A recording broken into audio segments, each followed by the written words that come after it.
نحمده ونصلي على رسوله الكريم اما بعد فاعوذ بالله من الشيطان الرجيم بسم الله الرحمن الرحيم رب اشرح لي صدري ويسر لي امري واحلل عقدة من لساني يفقهوا قولي ربنا لا تؤاخذنا ان نسينا او اخطانا۔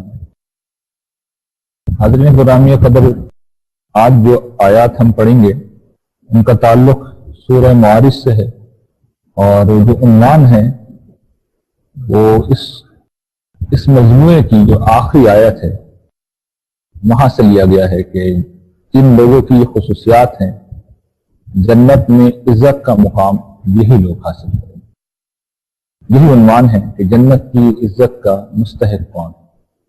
بار بار ہم یہ جو عنوانات کی بات کرتے ہیں یہ اس لیے کرتے ہیں کہ قرآن مجید کے یہ مطالبات یہ ہمیں یقین دلاتے ہیں کہ ان اوصاف کو اگر ہم اپنے اندر پیدا کر لیں تو جنت ہم بالیقین حاصل کریں۔ اس لیے ہمیشہ میں اس کو بہت توجہ دلاتا ہوں۔ ان آیات میں اللہ تعالیٰ ارشاد فرماتے ہیں، جہاں سے ہم نے اس مجموعے کو لیا ہے، ارشاد باری تعالیٰ ہے ان الانسان خلق ہلوعا، بے شک انسان بڑا بے صبرا اور تھوڑ دلا پیدا کیا گیا ہے۔ تھوڑ دلا کہتے ہیں کم حوصلہ، بے صبرا۔ ہلوعا اصل لفظ استعمال ہوا ہے ہلوعا۔ ہلوعا کا مطلب ہوتا ہے جلد باز، بے صبرا، پست حوصلہ، تھوڑ دلا۔ یہ کیا ہے؟ یہ اصل میں انسانوں کی ایک بڑی شخصی کمزوری ہے۔ انسانوں کی شخصی کمزوری ہے کہ انسان، جس طرح قرآن مجید نے دوسری جگہ بیان کیا ہے خلق الانسان من عجل، انسان جلد بازی کے خمیر سے اٹھایا گیا، انسان کا خمیر جلد بازی سے اٹھایا گیا، وہ فوراً ریئیکٹ کرتا ہے۔ جب ریئیکٹ فوراً کرتا ہے تو یہ اصل میں ایک شخصی وصف ہے، شخصی خصوصیت ہے، لیکن یہ اخلاقی مسئلہ بن جاتی ہے۔ اور اب یہ جو ہمیشہ ایک میرا تھیسس ہے، میں توجہ دلاتا ہوں کہ اخلاقی کمزوریاں دراصل شخصی کمزوریاں بنتی ہیں۔ تو یہ اس کی ایک اور مثال ہے۔ اب اس پہ اللہ تعالیٰ پھر بیان کر رہے ہیں کہ کیا مسائل ہیں جو پیدا ہو۔ فرماتے ہیں اذا مسہ الشر جزوعا، کہ جب اسے برائی پہنچتی ہے، تو شر پہنچتا ہے تو وہ جزا فضا کرنے لگتا ہے، وہ گھبرا جاتا ہے، پریشان ہو جاتا ہے۔ وَإِذَا مَسَّهُ الْخَيْرُ مَنُوعًا، اور جب اسے کشادگی ملتی ہے، کوئی خیر اور بھلائی ملتی ہے تو وہ بخیل بن جاتا ہے۔ یہ کیا چیز ہے؟ دیکھیے ہم میں سے ہر شخص ایسا ہی ہوتا ہے، ایسا ہی ہوتا ہے کہ زندگی میں جب سرد و گرم آتے ہیں، اچھے برے حالات ہوتے ہیں، تو ہمارا رویہ کیا ہوتا ہے کہ جب مشکل آتی ہے تو ہم گھبرا جاتے ہیں، ہم پریشان ہو جاتے ہیں۔ اچھا یہ تو ایک مسئلہ ہے نا کہ پریشان نہیں ہوں گے تو اور کیا ہوں گے، گھبرائیں گے نہیں تو اور کیا ہوگا، یہ تو ایک نیچرل ریئیکشن۔ قرآن اصل میں کیا رہا ہے، بات یہاں نہیں رکتی، معاملہ آگے بڑھتا ہے، اور انسان پھر پہلا کام کیا کرتا ہے؟ واہ ویلا کرتا ہے۔ اور قرآن مجید دوسرے مقامات پر اس کی کوئی تفصیل کرتا ہے کہ ایسے ہو جاتا ہے کہ جب جیسے کہ کوئی زندگی میں کوئی خیر کبھی ملی نہیں، یعنی مطلب کیا، اللہ تعالیٰ سے شکوہ، شکایت، اللہ تعالیٰ سے نا امید ہو جانا، مایوس ہو جانا۔ پھر انسان آگے بڑھتا ہے اور بارہا کلمات کفر بکنے لگتا، زبان سے ایسی باتیں نکلتی ہیں جو اللہ تعالیٰ کی بارگاہ میں گستاخی کی حیثیت۔ پھر عملاً انسان کیا کرتا ہے؟ بندگی سے ہاتھ اٹھا لیتا ہے۔ اللہ نے میرے لیے کیا کیا ہے جو میں نماز پڑھوں، اللہ نے میرے لیے کیا کیا ہے جو میں اس کی بات مانوں۔ مسائل باتیں ہیں، جب پریشانیاں آتی ہیں اور بار بار آ جاتی ہیں، طویل عرصے کے لیے آ جاتی ہیں، تو پھر یہ لوگ کرتے ہیں۔ اور ایک دوسرا رویہ وہ ہوتا ہے کہ جس میں انسان آگے بڑھتا ہے اور شرک میں مبتلا ہو جاتا ہے، عملاً وہ ایسے کام کرتا ہے جو مشرکانہ فعال ہوتے ہیں، غیر اللہ سے مدد مانگتا ہے، دوسروں کے دروازے پہ جاتا ہے، ان دروازوں کو دستک دیتا ہے جو کبھی نہیں کھلیں گے، ان لوگوں کو پکارتا ہے جو کبھی نہیں سنیں گے، ان چیزوں سے مدد چاہتا ہے جو کبھی جواب نہیں دیں۔ تو یہ انسان کر رہے ہوتے ہیں، ہمارا روز و شب کا مشاہدہ ہے، اسی پہ توجہ دلائی گئی۔ دوسری جو بات یہاں پہ کہی گئی ہے کہ جب اسے وَإِذَا مَسَّهُ الْخَيْرُ مَنُوعًا، جب بھلائی ملتی ہے، کشادگی ملتی ہے، مال ملتا ہے، تو تب کیا ہو جاتا ہے؟ بخیل بن جاتا ہے۔ یعنی انسان کا یہ بڑا المیہ ہے کہ جس طرح صبر کرنے کے بجائے مصائب کے اوپر جو قرآن نے بیان کیا صابرین فی الباساء والضراء وحین الباس، کہ مصائب کے اوپر بجائے اس کے کہ انسان صبر کرے، انسان ناشکری کرتا ہے، بے صبر پن کا مظاہرہ کرتا ہے، اسی طریقے سے انسان کو جب اللہ تعالیٰ کی عطا بخشش مہربانی مل جاتی ہے تو پھر وہ اپنے مال کو بچا کر رکھتا ہے، سینت کر رکھتا ہے۔ انسان مال گنتا ہے اور یہ سمجھتا ہے کہ اس کی دولت بڑھ رہی ہے، اس کے ایسٹس بڑھ رہے ہیں، اس کے بینکوں میں زیادہ پیسے آ رہے ہیں، وہ خرچ اگر کرتا ہے تو اپنی ضروریات کے لیے، خرچ اگر کرتا ہے تو اپنی خواہشات کے لیے، وہ خرچ اگر کرتا ہے تو اپنے جو نفسانی خواہشات کی تسکین کے لیے کرتا ہے، اپنے مزے کے لیے کرتا ہے، اللہ کے بندوں کو کچھ دینے کے لیے اس کے پاس کبھی کچھ نہیں ہوتا۔ اور یہ وہ نقشہ ہے، یہ وہ صورتحال ہے جس سے پہلے بھی کئی دفعہ ہم گفتگو کر چکے ہیں کہ سورہ نساء میں ہم نے پڑھا ہے نا کہ ایسے لوگ ہوتے ہیں کہ حالات کا روتے رہتے ہیں، اور اس لیے روتے ہیں کہ کوئی ان سے مانگ نہ لے، اور اپنی ضروریات ہوتی ہیں تو اس کے اوپر کوئی ان کی کمی نہیں ہوتی، اور بھی کریں گے، خوب بڑی بڑی گاڑیاں بھی ہوں گی، گھر بھی ہوں گے، دنیا بھر کے خرچے ہو رہے ہوں گے، کوئی غریب آ گیا، کوئی ضرورت مند آ گیا تو کاروبار میں بڑا مندا ہے، حالات بہت خراب ہیں، ظاہر ہے کہ جسٹیفائی کرنا ہے کہ ہم کیوں نہیں دے رہے، تو یہ پھر رویہ آخر میں وہاں جاتا ہے۔ یہ کیا ہے؟ قرآن مجید کہہ رہا ہے کہ یہ ہے انسان اگر وہ اپنی تربیت نہ کرے۔ اچھا، اگر تربیت کرنی ہے تو پھر کیا کرنا ہے وہ میں آگے آیت میں بتاتا ہوں، لیکن وہ ایک روایت میں آپ کو سنانا چاہوں گا جو رسول اللہ صلی اللہ علیہ وسلم نے بیان کی ہے، صحیح بخاری صحیح مسلم کی روایت ہے۔ رسول اللہ صلی اللہ علیہ وسلم کہتے ہیں کہ ہر روز 2 فرشتے ہوتے ہیں اور وہ یہ دعا کرتے ہیں، ان میں سے ایک دعا یہ کرتا ہے کہ پروردگار اس خرچ کرنے والے کو بہترین بدلہ دے، اور دوسرا فرشتہ بخیل کو بد دعا کرتا ہے کہ پروردگار اس کو تباہ کر دے، اس کو برباد کر دے۔ تو یہ بخاری کی بھی روایت ہے اور مسلم کی بھی روایت ہے، اور اندازہ کیجیے، اور یہ تجربہ ہے، زندگی کا تجربہ ہے کہ جو لوگ اللہ کی راہ میں خرچ کرتے ہیں ان کو کمی نہیں ہوتی، ہمیشہ برکت رہتی ہے، اور جو بخل کرتے ہیں ان کے اندر، ان کے مال میں، ان کی جال میں برکت نہیں ہوتی، وہ انجوائے نہیں کر سکتے، بظاہر لگے گا ان کے پاس سب کچھ ہے، سکون نہیں ہوگا، محظوظ نہیں ہو سکیں گے، تو یہ مسئلہ رہتا ہے، اور اسی بد دعا کی وجہ سے یہ ہوتا ہے کہ برکت اڑ جاتی ہے۔ تو اس رویے سے بچنے کے لیے اپنی تربیت کرنی پڑتی ہے، اور اس تربیت کا طریقہ قرآن بیان کرتا ہے الا المصلین، سوائے ان لوگوں کے جو نماز پڑھنے والے ہیں۔ نماز کیا ہے؟ نماز میں ہم پہلے بھی کئی دفعہ گفتگو کر چکے ہیں، یہ بندگی کا اظہار ہے، یہ ایمان کا اظہار ہے، یہ اس بات کا اظہار ہے کہ میں اور آپ انسانوں کی دنیا میں نہیں جیتے، ہم اللہ کی دنیا میں جیتے، اس دنیا کا مالک اللہ تعالیٰ ہے، اور ہم یہ سمجھتے ہیں کہ ہمارے جو معاملات ہمارے ہاتھ میں نہیں ہیں، انسانوں کے ہاتھ میں نہیں، وہ انسانوں کے ہاتھ میں نہیں ہوتی، وہ اللہ کے ہاتھ میں۔ تو اگر ایسے بندہ مومن کو کوئی پریشانی آتی ہے تو اسے اعتماد ہوتا ہے، اسے یقین ہوتا ہے کہ میرا معاملہ اصلاً اللہ تعالیٰ کے ہاتھ میں، اور جس کے ہاتھ میں ہے وہ پروردگار بہت قریب، بہت مہربان ہے، وہ میرے لیے خیر ہی کرے گا، بھلائی ہی کرے گا، ان دی اینڈ میں جیتوں گا، یہ بازی میں جیتوں گا۔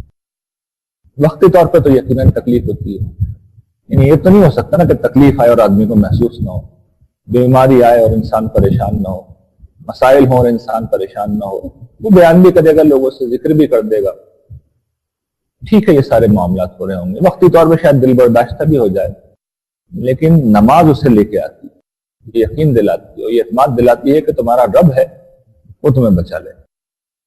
یہ نماز کی اہمیت ہے، اور اسی لیے قرآن مجید نے دیگر مقامات پر بھی بیان کیا ہے وَاسْتَعِینُوا بِالصَّبْرِ وَالصَّلَاةِ، کہ نماز سے مدد چاہو، صبر سے مدد چاہو اور نماز سے مدد چاہو۔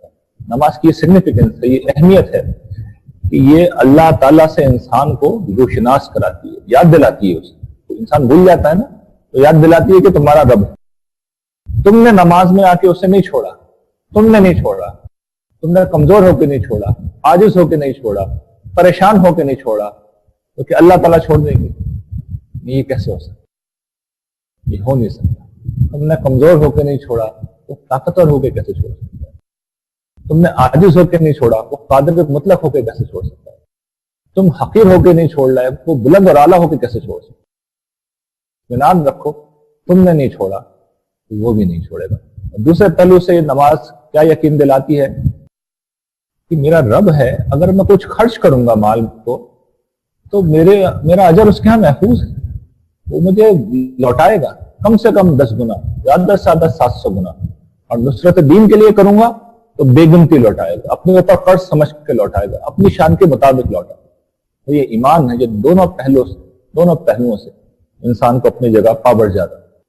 شرط یہ ہے الذین هم علی صلاتہم دائمون, نمازوں پر وہ مستقل قائم رہیں. شرط یہ ہے کہ نمازیں اس طرح نہ پڑھیں کہ 2 پڑھی اور 3 چھوڑی, آج پڑھی کل چھوڑی, دفتر میں پڑھی گھر میں چھوڑی, فجر کی چھوڑی اور ظہر کی پڑھی, اور ظہر کی چھوڑی اور عصر کی پڑھی. یہ نہیں ہونا چاہیے. موڈ اچھا ہے پڑھ لی, موڈ خراب ہے تو نہیں پڑھی, گھر میں ہے تو نہیں پڑھی, دوستوں کے ساتھ ہیں, کسی اچھی محفل میں نیک لوگوں کے ساتھ ہیں تو پڑھ لی. نہیں, یوں نہیں ہونا چاہیے.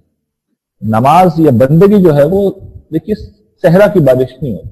صحرا میں بارش ہوتی ہے, صحرا میں بارش ہوتی ہے اور بہت زوردار ہوتی ہے. کبھی بھی آپ دیکھ لیجیے گا صحراؤں میں جب بھی بارش ہوتی ہے, اخباروں میں خبریں آتی ہیں طوفانی بارش ہوتی ہے, ایسی بارش ہوتی ہے کہ اکثر سیلاب آ جاتے ہیں.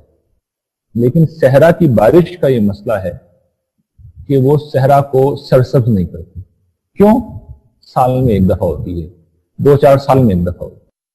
تو 2-4 سال میں ایک دفعہ ہو گئی, سال میں ایک دفعہ ہو گئی, ایسی بارش صحرا کو سرسبز نہیں کرتی. اسی طریقے سے ایسی نماز بندہ مومن کے دل کو سرسبز و شاداب نہیں کرتی, اس کے ایمان کو تر و تازہ نہیں کرتی, اور اس کو وہ سیرت و کردار نہیں دیتی جو اس طرح کے حالات سے اور اس طرح کے معاملات سے اسے نکالے. تو قرآن مجید شرط کیا بیان کر رہا ہے کہ وہ اپنی نمازوں پر قائم رہتے ہیں, اپنی نمازوں پر قائم رہتے ہیں. تو یہ خالق کے ساتھ درست تعلق کی تعبیر ہے, جو اللہ کے ساتھ اس طرح جڑے ہوئے ہوں کھڑے رہتے ہیں. پھر اگلا وصف کیا ہے؟ والذین فی اموالہم حق معلوم للسائل والمحروم, کہ وہ لوگ ہیں جن کے مالوں میں ایک حق متعین ہوتا ہے مانگنے والوں کے لیے اور محروموں کے لیے. ہمیشہ کی طرح نماز کے ساتھ انفاق کا ذکر ہے, اور وہ خالق کے ساتھ درست تعلق کی تعبیر تھی, یہ مخلوق کے ساتھ تعلق کی درستی کی تعبیر.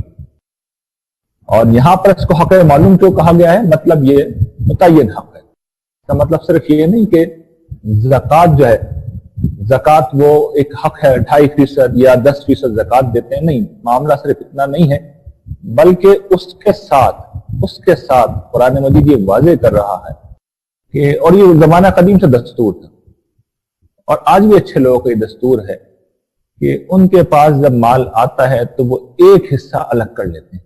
یہ ہمارا ہے ہی نہیں, یہ ہمارا ہے ہی نہیں. جس طریقے سے انسان جب مال کماتا ہے تو وہ کہتا ہے بھائی یہ حصہ تو میری مستقبل کی ضروریات کے لیے, یہ میں نے محفوظ کر دیا, یہ بچوں کے لیے یہ میں نے محفوظ کر دیا, یہ میں نے فرض کر لیجئے کہ اپنے میڈیکل کا خرچہ نکالنا ہے, بیٹی کے جہیز کے لیے نکالنے کرتے ہیں نا, خرچ الگ کر لیتے ہیں, آمدنی الگ کر لیتے ہیں, اس کو اپنی آمدنی کا حصہ ہی نہیں سمجھتے.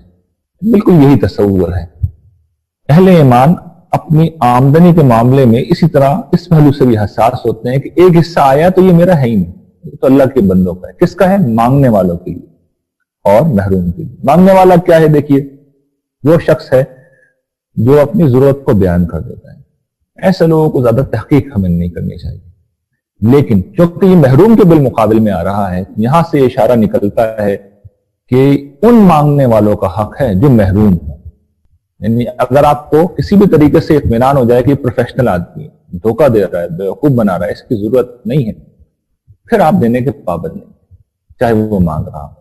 لیکن اگر وہ مانگ رہا ہے, سفید پوش ہے, قرائن بتا رہے ہیں کہ اس کی بات ٹھیک ہے, کوئی قرینہ اس کے خلاف نہیں ہے کہ وہ پروفیشنل ہے, یہ دھوکہ دے رہا ہے, تو پھر اگر دے سکتے ہیں تو زیادہ تحقیق نہیں کرنی چاہیے, اور نہیں دے سکتے تو قرآن سکھاتا ہے کہ اچھے طریقے سے آپ معذرت کر لیں کہ نہیں دے سکتے, گنجائش نہیں. اور دوسرے کون لوگ ہیں؟ محروم. یہ چونکہ سائل کے بالمقابل ہیں تو یہاں پر اس میں یہ تصور کیا ہے کہ ہیں تو محروم لیکن اپنی عزت نفس کی وجہ سے مطالبہ نہیں کر رہے, سوال نہیں کر رہے. بعض اوقات آدمی بعض ضروریات ایسی ہوتی ہیں کہ سوال کر لیتا ہے, بعض اوقات ضرورتیں ایسی ہوتی ہیں کہ سوال نہیں کر پاتا. تو قرآن مجید کیا توجہ دلا رہا ہے کہ ہر ضرورت مند کو ہمیں خود تحقیق کرنی چاہیے. یعنی ہم انتظار کرتے رہے کہ وہ آ کے بھیک مانگے گا تب دیں گے اسے. اور پچھلی دفعہ بھی ہم نے یا 2-3 دروس پہلے پڑھا تھا کہ تجسس بعض جگہوں پہ کرنا چاہیے. وہ ایسے معاملات خاص طور پر رشتہ داریوں میں اس کا بڑا خیال کرنا چاہیے. رشتہ دار جو کہ گھروں کے اندر جا رہے ہوتے ہیں ان کو سارے حال معلوم ہوتے ہیں, ان سے کچھ چھپا نہیں ہوتا. تو یہ ان کی اولین ذمہ داری ہے کہ ایک شخص اگر نہیں مانگ رہا اس کا مطلب کیا اس کو ضرورت نہیں ہے. دیکھنا چاہیے, جستجو کرنی چاہیے, کھانا ان کے یہاں کیسا بن رہا ہے, کیا پہننا ہے, سب نظر آ رہا ہوتا ہے, کیا ضروریات, ان کو بن مانگے بھی دینا چاہیے. یہ سائل کے بالمقابل محروم جو آ رہا ہے اس کی وجہ سے سارے مفاہیم اس کے اندر پیدا ہو. یہ قرآن مجید کی زبان کی جو بلاغت ہے اس کا کمال ہے کہ چیزیں جب لاتا ہے قرآن مجید تو بڑے بڑے سوالوں کے جواب وہ اس طرح دے رہا ہوتا ہے. اس کے بعد جو اگلا وصف ہے والذین یصدقون بیوم الدین, یہ وہ لوگ ہیں جو روز جزا کی تصدیق کرتے ہیں. لیکن یہ نہیں کہا کہ ایمان لاتے ہیں, یہ نہیں کہا, اس سے ایک قدم آگے تصدیق کرتے ہیں. تصدیق کا مطلب کیا ہے؟ زبان سے بھی دعوت اگر پیش کر دی گئی ہے جس طرح رسول اللہ صلی اللہ علیہ وسلم پیش کر رہے تھے اسے اپنے دل کی آواز سمجھ کر کہ سزا و جزا ہونی چاہیے تصدیق کرتے ہیں. اور اگر میرے اور آپ جیسے لوگوں کی طرح نسلی مسلمانوں کی یہاں پیدا ہو رہے ہیں تو پھر وہ اپنے عمل سے تصدیق کرتے ہیں, اپنے عمل سے تصدیق کرتے ہیں اور یہ بتاتے ہیں کہ میرا عمل اس کا عکاس ہے کہ مجھے آخرت کی سزا و جزا کا یقین ہے. مجھے یقین ہے کہ ایک دن آئے گا کہ جب میرے ہر عمل کی کوشش ہوگی مجھ سے پوچھا جائے گا, یہ پوچھا جائے گا کہ زندگی کہاں گزاری, کن کاموں میں گزاری, جوانی کن کاموں میں گزاری, مال کہاں سے کمایا, کہاں خرچ کیا, علم کتنا حاصل کیا, پر کتنا عمل کیا, اور اس جیسے بہت سے سوالات ہیں. اور یہ جو مطالبات ہم پڑھ رہے ہیں, ہر مطالبہ, ہر وصف, یہ کیا ہے؟ یہ ایک سوال ہے جو اللہ تعالیٰ دے رہے ہیں. میں پوچھوں گا اس کے بعد, تم مصیبت آنے پہ صبر کرتے تھے یا کلمات کفر تمہاری زبان سے نکلتے تھے, شرک کرنے لگتے تھے؟ تم مال جب تمہارے پاس تھا بخیل بن کے بیٹھے ہوئے تھے, سانپ بن کے بیٹھے تھے اس کے اوپر, کیا کیا تھا تم؟ تو جتنے بھی مطالبات ہیں اصل میں یہ وہ سوالات ہیں جو اللہ تعالیٰ کریں گے. تو بندہ مومن اصل میں تصدیق کر رہا ہوتا ہے آخرت کی, اپنی زندگی کو ان مطالبات کے مطابق ڈھال کر کہ میں مال خرچ کر رہا ہوں تو میں تصدیق کر رہا ہوں, میں بتا رہا ہوں کہ میرا مال ضائع نہیں ہو رہا, میں بیوقوف نہیں ہوں, ایڈیٹ نہیں ہوں, مجھے بھی پتا ہے کہ پیسے جمع کیسے کیے جاتے ہیں, مجھے بھی پتا ہے ضروریات کیا ہے. یہ میں سب سے بڑی مصیبت کی دن کے لیے, سب سے بڑی ضرورت کے لیے بچا کے رکھا, یہ تصدیق کرنا چاہیے, یہ اس کا مفہوم ہے. اور یہی اللہ تعالیٰ اصل میں کام کراتے ہیں کہ دنیا میں لوگ قانون کے خوف سے کام کراتے ہیں, اللہ تعالیٰ اصل میں آخرت کے خوف سے کام کراتے ہیں. اور قانون کو تو دھوکہ دیا جا سکتا ہے, اللہ تعالیٰ کو دھوکہ نہیں دیا جا سکتا. پھر فرمایا والذین هم من عذاب ربهم مشفقون ان عذاب ربهم غیر مامون, یہ وہ لوگ ہیں جو اپنے رب کے عذاب سے ڈرتے رہتے ہیں. بے شک ان کے رب کا عذاب کوئی ایسی چیز نہیں جس سے بے خوف رہا جائے. یہ کیا چیز ہے؟ یہ وہی چیز ہے جسے تقوی کے نام سے ہم پیچھے پڑھ چکے ہیں, لیکن یہاں پر بڑی اس کو کھل کے بیان کیا گیا ہے. انسانوں کا بڑا مسئلہ ہوتا ہے بے خوفی. عام انسان آخرت سے بے پرواہ, خدا سے بے پرواہ, اسی دنیا کے لیے جیتتے ہیں, اسی دنیا کے لیے مرتے ہیں. ان کا ایسا کرنا سمجھ میں بھی آتا ہے, دین سمجھایا نہیں گیا, بات پہنچائی نہیں گئی, حق واضح نہیں کیا گیا, گرچہ فطرت میں ہے, گرچہ فطرت کے اندر ہے, گرچہ عقل کا تقاضا ہے, ضمیر کی پکار ہے, لیکن چلیے بات نہیں پہنچی. یہ سانحہ سب سے زیادہ جو رونما ہوتا ہے وہ اصل میں مذہبی لوگوں میں اور سب سے بڑا المیہ ہوتا ہے. میں نے بارہا اس پر توجہ دلائی ہے کہ مذہبی لوگوں کو سب سے بڑھ کر اللہ سے ڈرنا چاہیے, اور یہ بڑا سانحہ ہے کہ مذہبی لوگ سب سے بڑھ کر خدا سے بے خوف ہوتے ہیں, سب سے بڑھ کر خدا سے بے خوف. اس کی وجہ کیا ہوتی ہے؟ اس کی وجہ یہ ہوتی ہے کہ لوگ اپنے کچھ خود ساختہ نظریات, اپنی بدعات, اپنی خواہشات کو دین بنا لیتے ہیں. اس دین کو وہ پورا کر رہے ہوتے ہیں, ادا بھی کر رہے ہوتے ہیں, اور جو اصل دین ہے, اصل دین کے مطالبات جو خاص طور پر یہاں قرآن کے مطلوب انسان میں پڑھا رہا ہوں, ان سے بالکل غافل ہو جاتے ہیں. اس کے بعد پھر وہ رویہ ایسا ہی ہوتا ہے جو یہاں بیان ہو رہا ہے, یعنی جو رسول اللہ صلی اللہ علیہ وسلم کے دشمنوں کا کردار گویا کہ بیان ہوا, ہم نے پیچھے پڑھا, یا یہاں بیان ہو رہا ہے کہ بخل کرتے ہیں, یہ کردار پھر وجود میں آتا ہے. پھر انسان الزام لگاتا ہے, بہتان لگاتا ہے, جھوٹ بولتا ہے, جھوٹ پھیلاتا ہے. پھر انسان مذہبی انسان ہونے کے باوجود شرابیں پی رہا ہوتا ہے, بدکاری کر رہا ہوتا ہے, مال کے خزانے جمع کر رہا ہوتا ہے, ڈھیر کے ڈھیر جمع کر رہا ہوتا ہے. انسان دہشت گردی کو سپورٹ کرتا ہے. مذہبی آدمی یہ سب کام کر رہے ہوتے ہیں, بے گناہوں کے قتل کو سپورٹ کر رہے ہوتے ہیں. تو یہ کیا ہے؟ یہ بے خوفی کی نفسیات کہاں سے پیدا ہوئی؟ وہ بھی تو انسان ہے نا, کہیں سے تو آئی ہے. انسان کا ضمیر اتنا موٹا تو نہیں ہو سکتا. اس کی سب سے بنیادی وجہ یہ ہے, سب سے بنیادی وجہ یہ ہے کہ ایسے لوگ ایسے لوگ اصل میں اپنے کچھ خود ساختہ نظریات, بدعات اور خواہشات کو دین بنا بیٹھتے ہیں. پھر ایک وقت آتا ہے کہ دل مردہ ہو جاتے ہیں.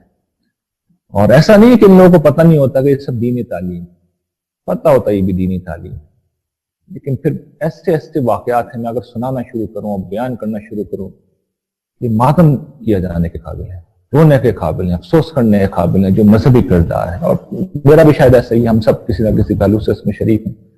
لیکن یہ ہے کہ ہم کم سے کم اصلاح کے لیے تیار ہیں, اور یہی مزاج ہم نے پیدا کرنا چاہیے لوگوں کو کہ ہم ٹھیک ہے غلطیاں ہم سے ہو رہی ہیں, لیکن ان لوگوں کا کیا کیا جائے جو کسی جرم کو جرم ماننے کے لیے تیار نہیں, کسی خطا کو خطا ماننے کے لیے تیار نہیں. وہ لا علاج لوگ. اور ان کی سب سے بڑی مثال قرآن بیان کرتا ہے یہودی. ان کے دل سخت ہو گئے. ثم قست قلوبکم من بعد ذلک فہی کالحجارہ او اشد قسوہ. اس کے بعد ان کے دل پتھر ہو گئے, پتھروں کی طرح سخت ہو گئے, اور اس سے بھی بڑھ کر. یہ انسان کا دل ہو جاتا ہے, یہ انسان کی شخصیت ہو جاتی ہے. لیکن اللہ تعالیٰ کہہ رہے ہیں اللہ کا عذاب کوئی ایسی چیز نہیں جس سے تم بے خوف ہو جاؤ, اس لیے کہ اس کے ہاں تو وہ آگ ہے جو چمڑی ادھیڑ دے گی. ان آیات سے اس مجموعے کے آغاز سے پہلے بھی قرآن مجید نے بیان کیا ہے وہ آگ جو ہے وہ چمڑی ادھیڑ دینے والی, اپنی طرف بلائے گی, اور وہ ایسی ہے کہ ایک لپٹ اس کی آئے گی اور چمڑی کھینچ کے لے جائے گی انسان. زیادہ نہیں جلائے گی, ایک سیکنڈ کے لیے آئے گی, چمڑی ادھیڑ کے لے جائے گی. پھر دوبارہ چمڑی ان کو پہنائی جائے گی, پھر کھال پہنائی جائے گی, پھر جھونک دیا جائے گا آگ کے اندر. یہ عذاب ہے ان لوگوں کے لیے جو سوئی کا چبھنا برداشت نہیں کر سکتے. کون اس عذاب کو برداشت کر سکتے؟ لیکن لوگ بے خوف ہو جاتے ہیں. اس لیے بے خوف ہوتے ہیں کہ تعویلات کر کے انہوں نے اپنا ایک نیا دین بنا دیا. اور یہی رویہ, یہی سوچ, خدا سے خوف کی سوچ انسان کو دیکھیے کبھی ریاکاری نہیں کرنے دیتی, تکبر نہیں کرنے دیتی, بلکہ خود جس طرح رسول اللہ صلی اللہ علیہ وسلم اپنے آپ کو پیش کرتے تھے کہ مجھے بھی میرا رب کا فضل اجازت ہے. پھر آدمی سب کچھ کرتا ہے اور یہ سمجھتا ہے کہ اس نے کچھ نہیں کیا. یہ پھر خدا کے خوف کی عکاس ہوتا ہے. انسان کو اتنا ڈر ہے کہ اللہ تعالیٰ نے اگر احتساب کرنا شروع کر دیا اور میری چھوٹی سی غلطی کو بھی پکڑ لیا, اور کون سا انسان پاک ہے, معصوم ہے, اور اللہ تعالیٰ کی شان کے مطابق کون عمل کر سکتا ہے؟ کیا جواب دوں گا میں؟ عافیت کا راستہ یہی ہوتا ہے کہ پروردگار میری نیکیوں کو معاف کر دے اور میری گناہوں کو نیکیوں میں بدل. آدمی سب کچھ کر کے بھی اسے کچھ نہیں سمجھتا. یہ سیرت ہونی چاہیے. اگلا بس اسے ہم پہلے سے پڑھ چکے ہیں, اس لیے میں بہت مختصر پڑھوں گا. والذین هم لفروجہم حافظون, یہ وہ لوگ ہیں جو اپنی شرمگاہوں کی حفاظت کرتے ہیں. الا علی ازواجہم او ما ملکت ایمانہم فانہم غیر ملومین فمن ابتغى وراء ذلک فاولئک هم العادون. یہ وہ لوگ جو اپنی شرمگاہوں کی حفاظت کرنے والے ہیں سوائے اپنی بیویوں کے, اپنی لونڈیوں کے. ان کے باب میں ان پر کوئی ملامت نہیں ہے. ہاں جو اس سے بڑھ کر کچھ چاہیں وہی لوگ ہیں جو حد سے بڑھنے والے ہیں. حفظ فروج کیا ہے؟ یہ عفت کی تعبیر ہے. یعنی انسان اور جانور کا بنیادی فرق کیا ہے؟ جانوروں کا گلہ جو ہوتا ہے اس میں نر ہوتے ہیں اور مادہ ہوتے ہیں, کوئی اقدار نہیں ہوتی, کوئی رشتہ نہیں ہوتا, کوئی تعلق نہیں ہوتا, بس نر ہوتے ہیں اور مادہ ہوتے ہیں. انسانوں کے اندر بھی نر و مادہ ہوتے ہیں, لیکن انسانوں کی تربیت کیا ہونی چاہیے؟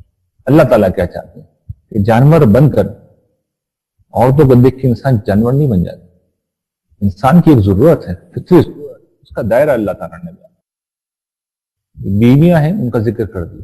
لونڈیاں اس دور میں یوں نہیں ہے کہ اللہ تعالیٰ کی طرف سے کوئی مطلوبہ یہ ایسی چیز تھی جو ہونی چاہیے. اس دور میں یہ شب پھیلا ہوا تھا. یہ برائی تھی جو اتنی عام تھی کہ جو فوری طور پہ ختم نہیں ہو سکتی. قرآن نے عارضی طور پر, میں دہرا رہا ہوں, عارضی طور پر اسٹیٹس کو برقرار رکھا کہ جو ہیں, یہ نہیں کہا کہ نہیں بنا لو, جو ہیں ان کے ساتھ. ظاہر ہے کہ وہ بھی انسان ہیں, گھر میں مستقل ہیں, اور سب جوان بھی نہیں ہوتی تھی، ظاہر ہے کہ بوڑھی بھی ہوتی تھی، تو غلامی بہت عام تھی وہاں، ہر گھر کے اندر ہوتی تھی، گویا کہ وہ بیویاں ہی ہو جاتی تھی. اور اس زمانے میں تصور گویا کہ اسمبلی جس طرح آج سروس انڈسٹری کی حیثیت ہے، جو اس زمانے کی سروس انڈسٹری یہی ناگزیر برائی تھی جو موجود تھی. اور اس پر میں نے بارہا لکھ کے مختلف پہلوؤں سے سمجھایا ہے کیا اس کی وسعت تھی، کیا پھیلاؤ تھا، قرآن نے پھر کس طرح اس طرح فطری طریقے سے اسے ختم کرنے کی کوشش کی ہے. سب سے بڑا حکم یہ دے دیا تھا کہ جو آزادی حاصل کرنا چاہے کرے، اس کے بعد کوئی گنجائش ہی نہیں بچی تھی. پھر تو جو ضرورت مند ہوگا، مجبور ہوگا، وہی اپنے مالک کیا رہے گا. اس لیے کہ مالک ایسا نہیں ہوتے تھے کہ سبھی ظالم ہوتے تھے، مالک سپورٹ بھی کرتے تھے، سہارا بھی دیتے تھے، خاص طور پر اسلام کے ظالمات کے بعد مالک بہت خیال بھی کرتے. تو بہت سے لوگوں کے لیے آخر کا راستہ یہی تھا کہ مالکوں کو نہ چھوڑ. تو وہ نہیں ہے کہ قرآن مجید نے اس کو کوئی برقرار رکھا. تو اگر گھر میں ہیں لونڈیاں تو پھر ان کے ساتھ بھی یہ تعلق قائم کیا جا سکتا ہے. دور جدید میں اس کی کوئی گنجائش نہیں، اس کو سمجھ لینا چاہیے. تو اس میں آپ سوال کریں گے تو میں واضح کر دوں گا جو مسائل آج کل لوگ بعض نادان لوگ پیدا کر رہے ہیں، لیکن کوئی گنجائش نہیں ہے اس کی. قرآن یہ بتا رہا ہے کہ جو لوگ اس حد سے بڑھیں وہ سرکش. مطلب کیا کہ جو پھر بدکاری کے راستے پر قدم رکھیں گے، تو جو 3 بڑے جرائم ہم پڑھ چکے ہیں سورہ فرقان میں، ان میں سے ایک جرم اس راستے پہ گئے تو پھر جہنم کی سزا ہے. یہ چھوٹا موٹا جرم نہیں ہے، بڑا جرم، بڑا جرم. اس کو ذہن میں رکھنا چاہیے. اگلی بات والذین هم لاماناتهم وعہدهم راعون، وہ لوگ جو اپنی امانتوں کی اور اپنے عہد کی پاسداری کرتے ہیں. یہ آیت بھی ہم پہلے پڑھ چکے ہیں، پھر مختصراً میں دہرا دیتا ہوں کہ دیکھیے کل معاشرتی ذمہ داریوں کا یہ بڑا خوبصورت بیان ہے.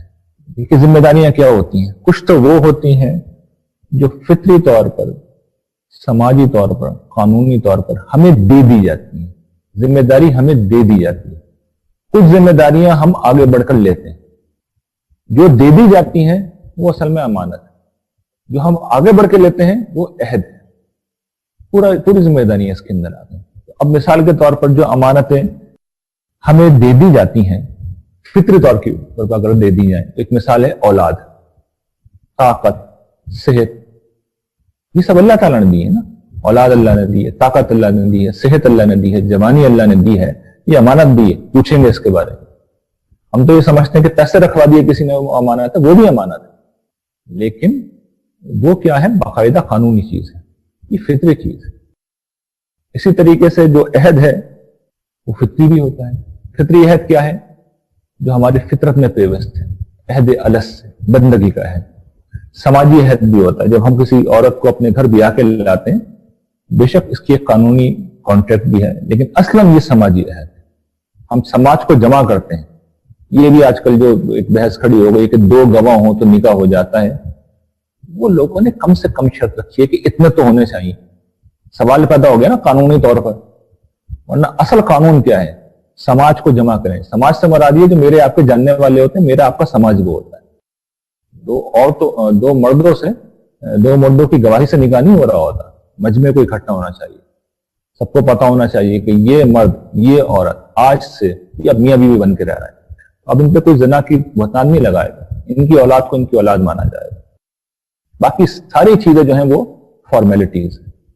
اصل یہ اعلان عام ہے. نکاح کی اصل اعلان عام، سماجی کانٹریکٹ ہے. اصلا یہ سماجی کانٹریکٹ ہے. اس میں پھر ہم ذمہ داری اٹھاتے ہیں. کہتے تو نہیں ہیں لیکن پھر اس خاتون کی پوری ذمہ داری اٹھاتے ہیں. قانونی حد وہی ہوتا ہے جو عام طور پر ہم وعدے کے نام سے جانتے ہیں. کوئی اگریمنٹ کر لیا، کسی سے کوئی باقاعدہ وعدہ کر لیا. تو اگر یہ ان کو جامع مفہوم میں آپ دیکھیں تو ساری معاشرے کی ذمہ داری اس کی ذیل میں آتی ہے. قرآن یہ کہہ رہا ہے وہ ان کی رعایت کرتے ہیں. جو ذمہ داری آ گئی یا لے لی، آگے بڑھ کے لے لی، دونوں کی پھر وہ لحاظ کرتے ہیں. اور پھر وہ سماج بڑا خوبصورت سماج ہوتا ہے، بہترین سماج ہوتا ہے. اور اللہ کے فضل سے ہم اس معاملے میں کہاں کھڑے ہیں ہم سب جانتے ہیں کیا ہمارا رویہ ہے. اگلی جو آیت وہ بیان کرتی ہے والذین هم بشہاداتہم قائمون، جو اپنی شہادتوں کو ادا کرنے والے ہیں. یہ بھی ذمہ داری کی ایک اضافی قسم، یعنی یہ وہ ذمہ داری ہے جو خاص موقع پر مانگی جاتی ہے. ادا کرو اس سے. یہ کیا ہے؟ کہ کسی سچائی کو ہم جانتے ہیں اور کسی کی یا تو اس کے علم میں نہیں ہے کسی کے، یا اس کا دھیان ہٹ گیا ہے، ہم یہ بیان کرتے ہیں.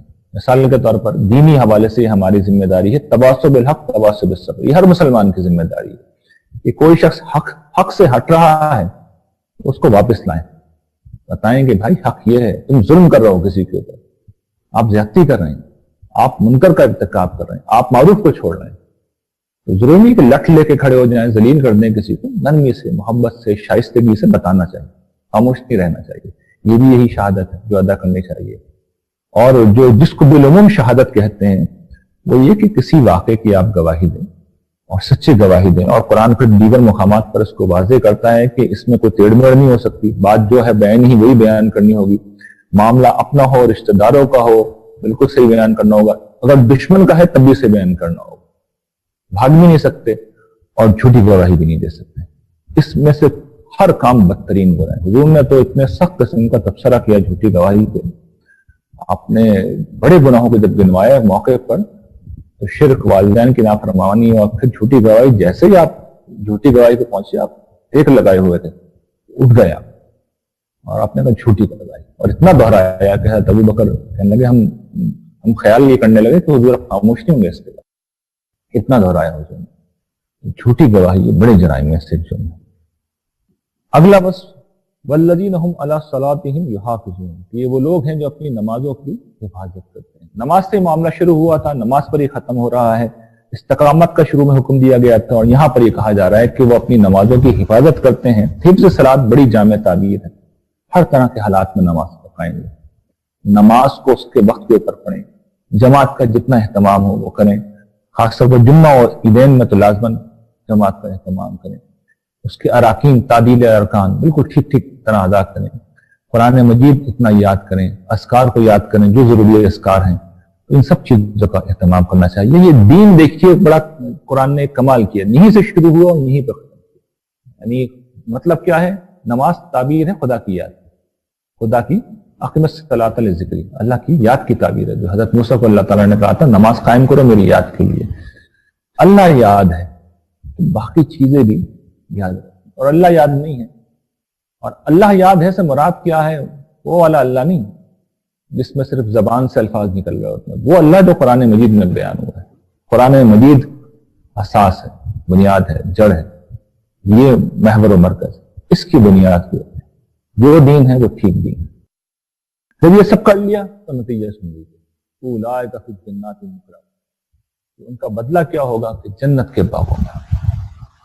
یہ جنت کے جو باغ ہیں یہ سمجھ لیے یہ صحرا نشینوں کے لیے بیان کیا گیا. یعنی صحرا کی دھوپ کے اندر، وہاں کی چلچلاتی گرمی کے اندر، لو کے تھپیڑوں کے اندر باغ سے زیادہ خوبصورت چیز کوئی ہو نہیں سکتی. اور یہاں ذکر نہیں ہے دوسرے مقامات پر جنات تجری کا بھی ذکر ہے، تجری من تحتہا الانہار، کہ ان کے نیچے نہریں بہتی ہیں. تو باغ اور پانی، آپ کے ذہن میں جو تصور ہے آپ کی جنت کا اللہ تعالیٰ ویسے ہی بنا کے دے. اس معاملے میں اطمینان رکھیے کہ یہ نہیں کہ اللہ تعالیٰ دو باغ آپ کو دے دیں گے اس پر رہو، نہیں. جو نعمت آپ کہیں گے، جو چاہیں گے وہ آپ کو دیا جائے گا. اور مکرمون، عزت نفس کی خیال کرتے ہیں. انسان کی جو بنیادی ضروریات ہیں، ماہرین نفسیات نے اب اس پہ کام کر کے بتا دیا ہے کہ جس طرح بھوک اور جنس یہ بنیادی ضروریات ہیں. عزت نفس، کوئی ہماری بے عزتی نہ کرے، ہمیں عزت دے، احترام سے پیش آئے، یہ بھی انسان کی بنیادی ضروریات میں سے ایک ضرورت ہے. تو جنت میں جگہ جگہ اس کا اہتمام ہوگا. اس کی سب سے بڑی شکل، فرشتے ہر جگہ سلام کرتے ہوئے آپ کو پیش آئیں گے. آپ کسی جنت کے کسی جگہ پہ کھانا کھانے جائیں گے، آپ کہیں شراب پینے جائیں گے، جنت والی شراب، تو یوں نہیں ہوگا کہ لوگ آپ کو ایسے آ کے پیش ہو جائیں گے. بڑی عزت کے ساتھ پیش آئیں، بہت احترام کے ساتھ. اور یہ آپ کسی اچھی جگہ پہ جائیں، ریسٹورینٹ میں، آپ دیکھیں فرق زمین آسمان کا پڑ جاتا ہے. سروس کس طرح آپ کی دی جا رہی ہے، عزت کے ساتھ پیش آیا جا رہا ہے، رسپیکٹ کی جا رہی ہے، یہ آپ کو بے اتنائی کے ساتھ کچھ دیا جا رہا ہے. تو قرآن مجید یہ یقین دلاتا ہے کہ اعلیٰ ترین طریقے سے آپ کو معاملہ کیا جائے. اور سب سے بڑی عزت افزائی اللہ کی حضور پیشی، اللہ تعالیٰ کی طرف سے سلامتی ہوگی. تو یہ وہ چیز ہے جس کے لیے قرآن کہتا ہے کہ لوگوں کو کوشش کرنی چاہیے، اس کے لیے جدوجہد کرنی چاہیے. اور جنت کے لیے سارے مطالبات اگر آدمی اختیار کر لے تو کوئی برا سودا نہیں، پھر انسان نے بازی مار لی اور انسان جیت گیا. اور جو میں توجہ ہمیشہ دلاتا ہوں کہ یہی راستہ ہے نجات کا، یہی راستہ، اس کے علاوہ کوئی راستہ نہیں. اس کے علاوہ کچھ لے کے پہنچے تو اللہ تعالیٰ جواب کیا دیں گے؟ میں نے سوال میں تم سے حساب کا پرچہ، میں حساب کا سوال کیے تھے، تم شاعری لکھ کے لے آئے، شاعری کے جواب میں تو کچھ نہیں ملے گا. یہ بات ہمیں اچھی طرح یاد رکھنی چاہیے کہ جو سوال پوچھے ہیں جواب وہی دینا ہے، زندگی کو ان تقاضوں کے مطابق ڈھالنا ہے، یہی راہ نجات ہے۔ وآخر الدعوانا ان الحمد للہ رب العالمین۔